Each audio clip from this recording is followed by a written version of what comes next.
며칠 전 속보 보셨습니까? 중동에 진짜 메가톤급 폭탄이 터졌습니다. 여러분, 혹시 며칠 전 뉴스 속보 보셨습니까? 아주 긴박감이 드는 뉴스였을 겁니다. 아마도 텔레비전을 켜두셨던 분들이라면 가슴이 철렁 내려앉으셨을 겁니다. 중동에서 그야말로 메가톤급 폭탄이 터졌습니다. 진짜 물리적인 폭탄 말입니다. 하메네이 사망 남일 같나요? 아닙니다. 우리 지갑 문제입니다.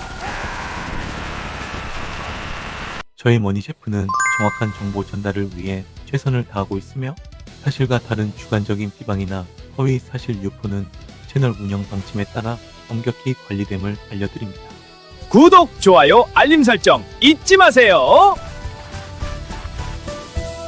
이란의 심장이자 절대 권력, 최고 지도자 하메네이가 미국과 이스라엘의 연합 공격으로 사망했다는 충격적인 소식이 전 세계를 강타했습니다. 단순히 먼 나라 이웃 나라의 무서운 이야기로 들리시나요? 절대 아닙니다. 이 뉴스 한 줄이 뜨자마자 당장 우리 동네 주유소 기름값이 들썩이기 시작했고, 여러분이 평생 피땀 흘려 모아둔 연금 계좌의 숫자들도 요동치고 있습니다. 사막의 전쟁? 아닙니다. 여러분의 노후 자산이 걸린 글로벌 체스 게임입니다. 도대체 저 멀리 모래바람 부는 사막에서 벌어진 일격이 지금 대한민국에서 조용히 노후를 보내고 계신 여러분의 지갑과 무슨 상관이 있다는 걸까요? 자, 오늘 이야기는 단순한 전쟁 이야기가 아닙니다. 총과 미사일이 오가는 겉모습 뒤에 숨겨진 전 세계의 돈줄, 즉 달거와 에너지 패권을 두고 벌어지는 강대국들의 거대한 체스 게임에 대한 이야기입니다. 이 잔인하고도 치밀한 판을 읽어내지 못하면 우리가 한 푼 두 푼 아껴가며 쌓아올린 노후 자산이 한순간에 녹아내리는 걸 그저 바라만 봐야 할 수도 있습니다. 도대체 트럼프 대통령은 지금 무슨 큰 그림을 그리고 있는 걸까요? 그리고 우리는 이 거대한 폭풍 속에서 어떻게 살아남아야 할까요? 지금부터 저와 함께 그 소름 돋는 진실 속으로 한 걸음씩 들어가 보시죠. 자, 시작합니다. 우선 지금 중동 바닥에서 도대체 무슨 일이 벌어지고 있는지 그 상황부터 아주 생생하게 짚고 넘어가 보겠습니다. 이란이라는 나라는 우리가 아는 일반적인 민주주의 국가와는 완전히 다릅니다. 최고 지도자라는 분은 그야말로 신의 대리인이자 절대적인 구심점입니다. 그런데 그 절대적인 존재가 하루아침에 미국의 정밀 타격으로 세상에서 사라져버렸습니다. 이건 마치 거대한 말벌집을 발로 뻥 걷어찬 것과 똑같습니다. 이란의 군부, 특히 그 유명한 혁명수비대가 가만히 있을 리가 없겠죠. 당장 내일이라도 전면전이 터질까요? 전문가들은 오히려 그 반대라고 말합니다.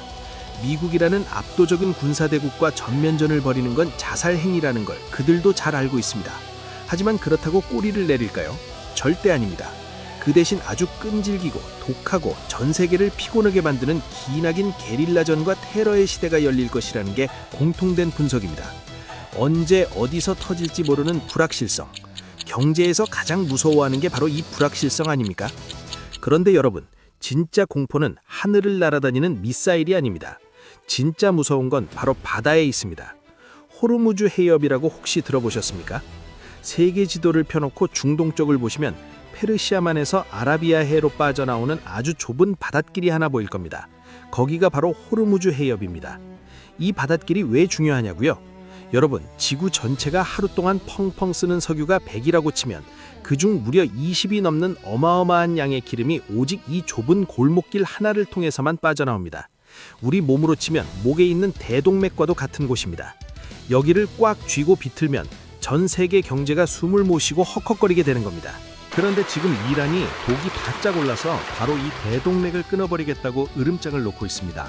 기뢰를 뿌리고 미사일을 쏘겠다며 바닷길을 아예 봉쇄하려는 조짐을 보이고 있죠. 자, 상황이 이쯤 되니 바다 위에 떠있던 어마어마한 크기의 유조선들은 어떻게 됐을까요? 당장 배를 멈춰 세웠습니다. 만약 값비싼 기름을 가득 실은 배가 이란의 공격이라도 받아서 가라앉으면 그 손해를 누가 감당합니까? 당장 배에 들어가는 보험료가 천정부지로 치솟기 시작했고, 겁에 질린 선주들은 아예 호르무즈 해협 쪽으로는 뱃머리를 돌리지도 않겠다고 선언해버렸습니다. 기름은 캐내고 있는데 그 기름을 배달할 택배기사들이 전부 파업을 해버린 셈입니다. 결과는 어땠을까요? 국제 유가는 그야말로 미친 듯이 치솟아 올랐습니다. 불과 며칠 만에 12%가 넘게 폭등을 해버렸죠. 트럼프 대통령이 부랴부랴 미 해군 군함들을 쫙 깔아서 유조선들을 에스코트해주겠다, 안전하게 지켜주겠다고 큰 소리를 치고 있지만 시장의 공포는 좀처럼 가라앉지 않고 있습니다. 자, 여기까지 들으시면 아마 이런 생각이 드실 겁니다. 야, 이거 전 세계가 다 망하게 생겼구나. 미국도 기름값 올라서 난리 났겠네. 그런데 말입니다. 여기서 아주 기가 막히고 소름 돋는 대반전이 하나 숨어 있습니다. 전 세계가 기름값이 올라서 아우성을 치고 경제가 휘청거리고 있는데 유독 한 나라만 저 뒤에서 조용히 샴페인을 터뜨리며 미소를 짓고 있습니다. 그게 누굴까요? 맞습니다. 바로 이 사태를 촉발시킨 미국입니다. 과거 70년대 오일 쇼크 때만 해도 중동에서 기름통을 잠그면 미국 대통령이 텔레비전에 나와서 국민들에게 제발 난방온도 좀 낮춰달라고 사정을 했습니다. 미국도 중동 기름 없이는 공장을 돌릴 수 없는 처지였으니까요. 그런데 지금은 상황이 180도 달라졌습니다. 이른바 셰일가스 혁명이라는 엄청난 기술 발전 덕분입니다. 미국 땅 밑에는 아주 단단한 암석층이 있는데 그 돌덩어리 안에 어마어마한 양의 기름과 가스가 갇혀 있었습니다. 옛날에는 그걸 꺼낼 기술이 없어서 손가락만 빨고 있었는데 기술이 발전하면서 바위를 깨부수고 그 안에 기름을 쭉쭉 뽑아 올리게 된 겁니다. 그 결과 지금 미국은 중동을 제치고 전 세계에서 기름을 가장 많이 생산하고 가장 많이 수출하는 압도적인 에너지 제국이 되었습니다. 자, 이제 머릿속으로 그림을 한번 그려보세요. 우리 동네에 아주 큰 주유소가 2개 있습니다. 하나는 중동 주유소고 하나는 미국 주유소입니다. 그런데 갑자기 중동 주유소에 불이 나서 문을 닫아버렸습니다. 동네 사람들은 당장 차를 몰고 나가야 하는데 기름 넣을 곳이 미국 주유소밖에 남지 않았네요. 그럼 미국 주유소 사장님은 어떻게 할까요? 당연히 기름값을 확 올려받겠죠. 그래도 사람들은 울며 겨자 먹기로 줄을 서서 기름을 사갈 수밖에 없습니다. 지금 트럼프 대통령이 노리는 게 바로 이겁니다. 중동의 바닷길이 막히고 유가가 폭등하면 에너지를 100% 수입에 의존하는 중국이나 유럽, 그리고 안타깝지만 우리나라 같은 제조업 국가들은 생산 비용이 감당할 수 없이 치솟으면서 경제가 직격탄을 맞고 비틀거리게 됩니다. 경쟁 국가들이 허덕이는 동안 미국은 자기 땅에서 캐낸 비싼 기름과 가스를 유럽과 아시아에 팔아넘기며 그야말로 천문학적인 돈을 긁어모으게 되는 겁니다. 남의 불행이 나의 가장 큰 행복이 되는 아주 냉혹한 경제의 민낯이죠. 그런데 트럼프의 무서운 계산은 여기서 끝이 아닙니다. 꿩 먹고 알 먹는 정도가 아니라 아예 둥지째로 가져가려는 속셈이 숨어 있습니다. 여러분, 세상이 이렇게 전쟁 날 것처럼 시끄럽고 경제가 불안해지면 돈이 엄청나게 많은 전 세계의 부자들이나 큰 금융기관들은 본능적으로 가장 안전한 곳에 자기 돈을 숨기고 싶어 합니다. 내 돈을 지켜줄 가장 안전한 금고, 그게 뭘까요? 바로 전 세계의 기축통화인 달러, 그리고 미국 정부가 보증하는 미국 국채입니다. 지금 미국은 사실 비투성이 나라입니다. 국가 부채가 상상을 초월할 정도로 많아서 1년에 그 빚에 대한 이자를 갚는 데만 써야 하는 돈이 우리나라 1년 국가 예산의 몇 배가 넘을 지경입니다. 빚이 많으니 달러의 가치도 떨어져야 정상인데 이렇게 전 세계적으로 위기가 뻥뻥 터져주면 상황이 완전히 달라집니다. 겁먹은 전 세계 자본들이 제발 내 돈 좀 안전하게 보관해달라며 앞다투어 미국 국채를 사들이기 시작하는 겁니다. 사람들이 국채를 사겠다고 줄을 서니 미국 정부 입장에서는 굳이 이자를 비싸게 쳐주지 않아도 아주 쉽게 엄청난 돈을 끌어모을 수 있습니다. 국가 부채의 이자 부담은 확 줄어들고 모두가 달러만 찾으니 달러의 힘은 무소불위로 막강해집니다. 이른바 강달러 현상입니다. 결국 이번 이란 사태는 미국 입장에서는 미사일 몇 발 쏴서 눈엣가시 같은 적국을 손봐주는 동시에 글로벌 에너지 시장의 주도권을 완전히 틀어쥐고 자국으로 전 세계의 달러를 블랙홀처럼 빨아들여 재정 적자까지 해결해버리는 그야말로 일석삼조의 완벽한 경제적 승리 시나리오인 것입니다. 도대체 왜 트럼프가 이 타이밍에 방아쇠를 당겼을까요? 여기엔 소름 돋는 비밀이 숨어 있습니다. 전문가들은 이것이 단순히 중동에 국한된 일회성 이벤트가 아니라고 입을 모읍니다. 미국의 다음 타겟, 다음 사냥감이 벌써부터 거론되고 있습니다. 바로 남중국해와 대만 해협입니다. 중동이 전 세계의 기름을 책임지는 심장이라면 대만 해협은 현대 사회의 쌀이라고 불리는 첨단 반도체가 전 세계로 뻗어나가는 핵심 핏줄입니다. 트럼프의 전략은 아주 명확하고 노골적입니다. 전 세계의 자원과 핵심 부품, 물류가 지나가는 아주 중요한 길목, 이른바 초크포인트를 미국이 무력과 경제력을 동원해 완전히 장악해버리겠다는 패권 선언입니다. 기름과 반도체, 이 두 가지의 목줄을 쥐면 전 세계의 어떤 나라도 미국 앞에 감히 고개를 쳐들 수 없게 되니까요. 자, 강대국들이 이렇게 살벌한 패권 전쟁을 벌이는 동안 우리 같은 평범한 사람들의 삶은 어떻게 될까요? 글로벌 경제는 그야말로 아비귀환의 연쇄 반응을 맞이하게 됩니다. 당장 가장 크게 다가오는 공포는 바로 징글징글한 인플레이션의 부활입니다. 우리가 마트에서 사는 모든 물건, 플라스틱 바가지 하나부터 저녁 식탁에 올라오는 채소까지 이 모든 걸 만들고 배달하는 데는 다 기름이 들어갑니다. 유가가 뛰면 물가는 당연히 미친 듯이 따라 오르게 되어 있습니다. 코로나 이후로 전 세계가 고물가에 시달리다가 이제 겨우 한숨 돌리고 은행 이자 좀 내리려나 기대하고 있었는데 그 희망에 완전히 찬물을 끼얹어 버린 겁니다. 물가가 오르니 중앙은행들은 금리를 섣불리 내릴 수가 없습니다. 고금리 상황이 훨씬 더 오래 지독하게 지속된다는 뜻입니다. 이 고금리가 길어지면 경제의 가장 약한 고리부터 뚝뚝 끊어지기 시작합니다. 지금 월가에서 가장 떨고 있는 뇌관이 하나 있습니다. 바로 사모신용이라는 시장입니다. 이름이 좀 어렵죠? 쉽게 설명해 드리겠습니다. 우리가 돈을 빌릴 때는 보통 은행에 가서 담보를 잡히고 깐깐한 심사를 받습니다. 그런데 은행에서 돈을 빌리기 어려운 신용도가 낮거나 덩치가 작은 기업들이 돈을 빌리는 곳이 있습니다. 아주 높은 이자를 주겠다고 약속하고 개인 투자자들이나 큰 펀드들로부터 아름아름 돈을 빌리는 그림자 금융, 그게 바로 사모신용입니다. 이 시장 규모가 무려 1조 3천억 달러, 우리 돈으로 2천조 원이 넘을 만큼 거대하게 부풀어 올랐습니다. 경제가 좋을 때는 아무 문제가 없죠. 하지만 고금리가 길어지고 기업들이 장사가 안 돼서 이자를 못 내기 시작하면 어떻게 될까요? 이 2천조 원짜리 거대한 폭탄이 연쇄적으로 터지기 시작하는 겁니다. 일각에서는 이 사태가 걷잡을 수 없이 커지면 과거 전 세계를 지옥으로 몰아넣었던 2008년 리먼 브라더스 사태급의 초대형 금융위기가 다시 올 수도 있다는 무서운 경고까지 내놓고 있습니다. 물론 당장 내일 경제가 무너진다는 건 아니지만 그 어느 때보다 살얼음판을 걷고 있는 건 분명한 사실입니다. 하지만 여러분, 하늘이 무너져도 솟아날 구멍은 있고 이런 험악한 난리통 속에서도 돈 냄새를 맡고 미친 듯이 돈이 몰려드는 곳은 반드시 존재합니다. 위기는 곧 누군가에게는 일생일대의 기회니까요. 지금 주식시장에서는 어떤 섹터가 축보를 쏘고 있을까요?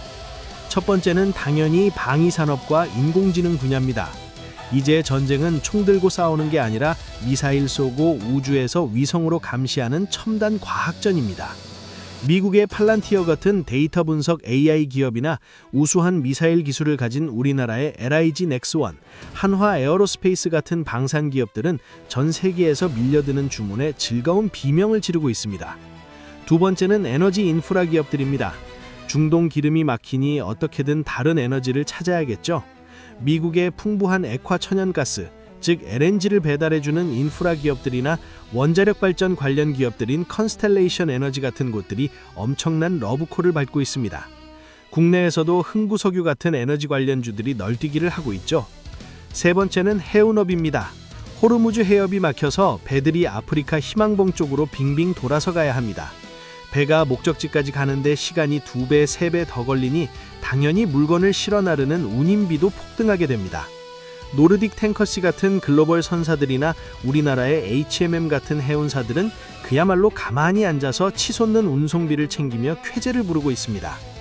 누군가에겐 등골이 서늘한 재앙이지만 흐름을 읽는 누군가에겐 자산을 2배, 3배 불릴 수 있는 엄청난 돈잔치가 열리고 있는 겁니다. 자, 여기까지 들으셨다면 가장 중요한 질문이 남습니다. 고래 싸움에 새우 등 터진다고 우리 대한민국 경제는 도대체 어떻게 되는 걸까요? 솔직하고 냉정하게 말씀드리면 정말 아찔하고 위험천만한 상황입니다.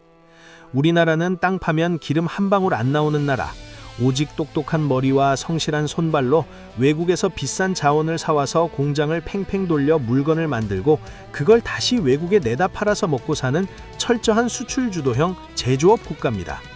그런데 우리가 쓰는 그 막대한 기름의 무려 70%가 바로 지금 불바다가 될 위기에 처한 중동에서 옵니다. 연구 결과에 따르면 국제 유가가 단 10%만 올라도 우리나라의 자동차, 반도체, 철강 같은 뼈대 산업들의 이익률이 그야말로 곤두박질 친다고 합니다.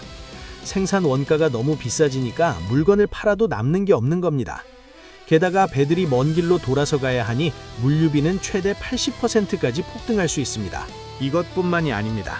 국제시장에서 물건을 사고 팔 때는 무조건 달러로 계산을 해야 하죠.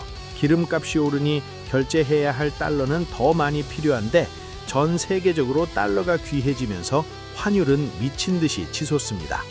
우리 돈인 원화의 가치가 쓰레기통에 처박히는 겁니다. 환율이 오르고 한국 기업들이 돈을 못 번다는 소문이 퍼지면 한국 주식시장과 채권시장에 들어와 있던 외국인 투자자들은 어떻게 할까요? 뒤도 안 돌아보고 보따리를 싸서 안전한 미국으로 도망가 버립니다. 주식시장은 폭락하고 경제의 피가 말라가는 최악의 악순환이 시작되는 거죠.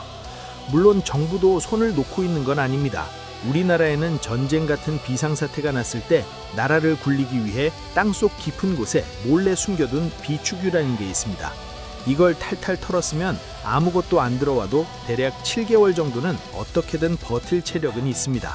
단기전이라면 충격을 흡수할 수 있다는 얘기죠. 하지만 이 사태가 1년, 2년 끄는 장기전으로 접어든다면 이야기가 완전히 달라집니다. 가장 끔찍한 타격을 받는 건 다름 아닌 우리 시니어 여러분입니다. 여러분의 노후 생활비를 생각해 보십시오. 매달 나오는 국민연금이나 개인연금은 액수가 딱 정해져 있죠. 그런데 밖으로 나가면 기름값이 뛰어버리니 배추 한 포기, 사과 한 알, 심지어 겨울철 보일러 돌리는 난방비까지 무섭게 치솟습니다. 똑같은 100만 원을 받아도 예전에는 카트를 가득 채울 수 있었는데 이제는 반의 반도 못 채우게 되는 겁니다. 평생을 성실하게 일해서 모아둔 내 소중한 돈의 가치가 보이지 않는 인플레이션이라는 도둑에게 속수무책으로 털리게 되는 겁니다. 그래서 우리는 절대 가만히 앉아서 당할 수만은 없습니다. 정신을 바짝 차리고 내 자산을 지킬 강철 같은 생존 전략을 당장 실행에 옮겨야 합니다. 첫째, 거시적인 관점에서 우리 시니어 여러분도 국가의 에너지 정책에 목소리를 내셔야 합니다. 언제까지 불타는 중동만 쳐다보고 가슴을 졸일 수는 없습니다. 안전하고 안정적인 미국산 액화탄연가스 수입을 늘리고 태양광이나 풍력 같은 재생에너지 인프라에 더 과감하게 투자하는 정책을 적극적으로 지지해야 합니다. 경제의 체질 자체를 바꿔야 우리가 삽니다. 둘째, 내 계좌를 지키기 위한 실전 투자 전략의 다각화입니다. 주식이나 펀드를 하고 계신다면 지금의 포트폴리오를 당장 점검하셔야 합니다. 경제가 어렵다고 무조건 돈을 빼서 장롱에 숨기는 건 하수 중의 하수입니다. 앞서 말씀드린 이 위기 속에서도 떼돈을 버는 분야가 분명히 있다고 했죠.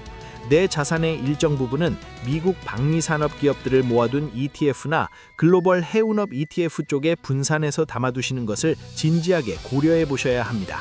남들이 피 흘릴 때 수익을 내서 내 노후 자산에 든든한 방어막을 쳐두는 겁니다. 셋째, 가장 중요하고 현실적인 조언입니다. 철저한 현금 흐름 관리입니다.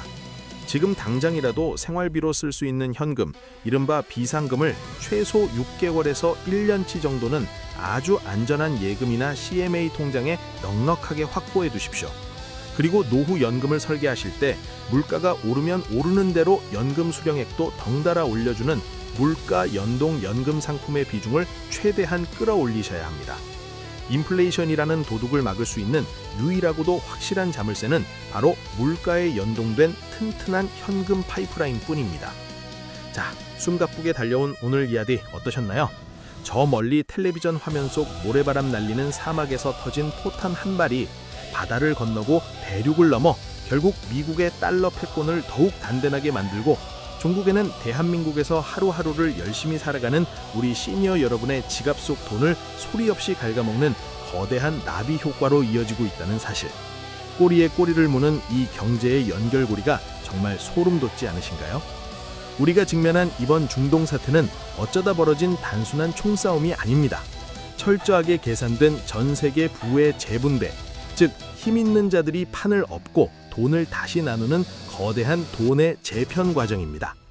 미국이 에너지라는 가장 치명적인 목줄을 틀어쥐고 전 세계를 흔들어대는 이 거대한 폭풍우 속에서 우리 시니어 여러분은 절대 무방비로 비를 맞고 서 계시면 안 됩니다. 반드시 유가 상승과 인플레이션에 대비한 튼튼하고 커다란 우산을 펴들고 수해를 입을 수 있는 안전하고 따뜻한 곳으로 여러분의 피 같은 자산을 똑똑하게 대피시키셔야 합니다. 복잡하고 어려운 세계 경제 너무 걱정하지 마십시오. 제가 곁에서 늘 가장 빠르고 쉽게 그리고 여러분의 실생활에 콕콕 박히는 정보로 풀어서 팩트 체크해서 전해드리겠습니다.